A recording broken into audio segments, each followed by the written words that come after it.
HowExpert 5-Minute Book Summary, Good to Great by Jim Collins. Good to Great by Jim Collins is a management and leadership book that explores why some companies excel and become truly great, while others merely remain good or mediocre. The book is based on extensive research by Collins and his team, who examined the performance of 28 publicly traded companies over a 30-year period to identify the factors that led to sustained greatness. Here's a detailed summary of the key concepts and findings from Good to Great. 1. The hedgehog concept. Collins introduces the hedgehog concept, which is the central idea of the book. It's based on the ancient Greek parable that says the fox knows many things, but the hedgehog knows one big thing. In the business context, this concept suggests that great companies focus on one core area where they can excel and become the best in the world. They avoid spreading themselves too thin. 2. Level 5 leadership. Collins identifies level 5 leaders as those who combine personal humility with professional will.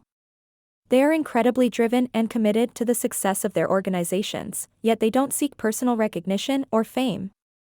Level 5 leaders often lead quietly, empowering their teams to achieve greatness.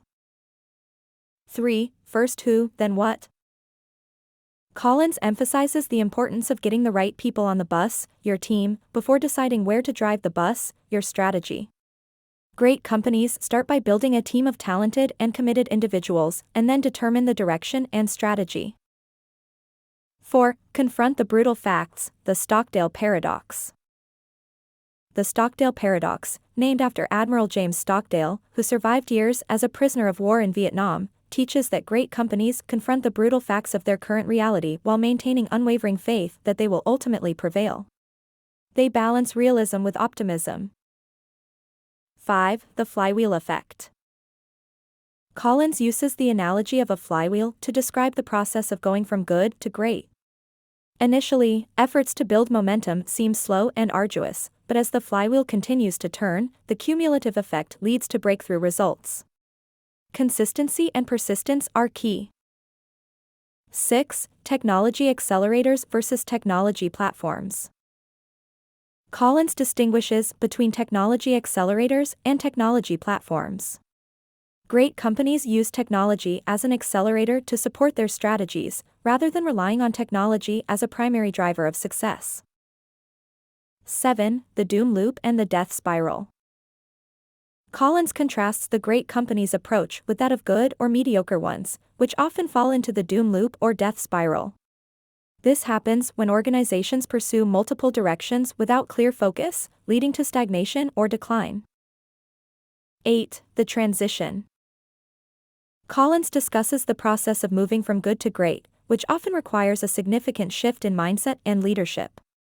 It involves making tough decisions, including letting go of underperforming personnel and businesses. 9. Sustaining greatness. The book also addresses the challenge of sustaining greatness over the long term. Collins emphasizes that great companies continue to apply the principles that got them to greatness even after they've achieved it. 10. Comparison to mediocrity. Throughout the book, Collins draws sharp distinctions between great companies and those that remain mediocre. He illustrates these differences with real-world examples from the companies he studied. Good to Great provides valuable insights for leaders and managers looking to transform their organizations into enduring and truly great ones. The book's principles emphasize the importance of discipline, focus, leadership, and the right people as essential elements in achieving greatness in the business world. HowExpert publishes how-to guides on all topics from A to Z by everyday experts. Visit HowExpert.com to learn more.